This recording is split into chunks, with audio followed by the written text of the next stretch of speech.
Or not, पण बऱ्याचदा casting हे सोशल मीडियावरनं केलं जातं. तुमचे फॉलोवर्स बघितले जातात काही काही ठिकाणी.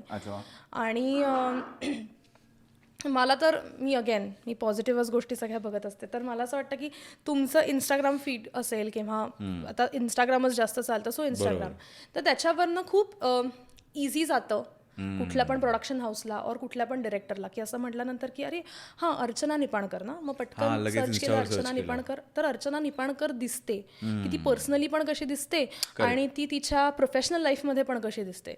तर मला असं वाटतं की सोशल मीडिया हा इम्पॉर्टंट पार्ट आहे आजकाल, फॉर्च्युनेटली अनफॉर्च्युनेटली, पण म्हणजे त्याच्या आहारी जायची काही फारशी गरज नाही. म्हणजे मी आत्ताच तुला जसं सांगत होते की माझ्यासाठी खूप अवघड जातं की सोशल मीडियावरती सतत अपडेट करणं आणि सतत या गोष्टी करणं, पण मी माझ्याकडून एक चांगला कंटेंट जाईल अशा प्रकारे मी हा प्रयत्न करत असते.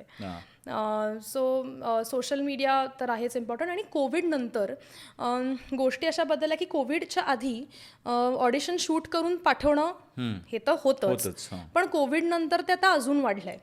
बिकॉज आता मी पुण्यात राहते सध्या, तर बऱ्याचशा ऑडिशन्स ह्या मी शूट करून पाठवते. तर जरी डिजिटली म्हणजे आम्हाला काही work from home he facility नसल्यामुळे आम्हाला तिकडे जावंच लागतं कामासाठी, पण ॲटलिस्ट ही फर्स्ट स्टेप असते की ज्याच्यात एखादी स्क्रिप्ट देऊन आपण ती प्रेझेंट करतो, आपण ते कॅरेक्टर प्रेझेंट करतो. तर पहिलीची स्टेप आहे ही सध्या मोबाईल फोन्सवर होते आहे. हां, की तुम्ही घरी शूट करा, हॉरिझॉन्टल व्हर्टिकल त्यांना जशा प्रकारे हवा आहे, तुम्ही घरी मेकअप करा. आता हल्ली सगळ्यांकडेच सेटअप्स असतात, रिंग लाईट असतो त्याच्यामुळे त्याच्यावर तुम्ही तुमचा फोन प्लेस करा आणि ऑडिशन पाठवा. तर एक साधारण आयडिया येते की हा माणूस कसा दिसतो आणि हा कितपत परफॉर्म करू शकतो. आणि मग देन सेकंड स्टेप आणि मग त्याच्यानंतर लुक टेस्ट आणि ह्या सगळ्या गोष्टी येतात. पण ही पहिलीची प्रोसेस आहे, पहिली पायरी जी आपण म्हणतो ती जरा थोडीशी सोपी झाली आहे आफ्टर कोविड.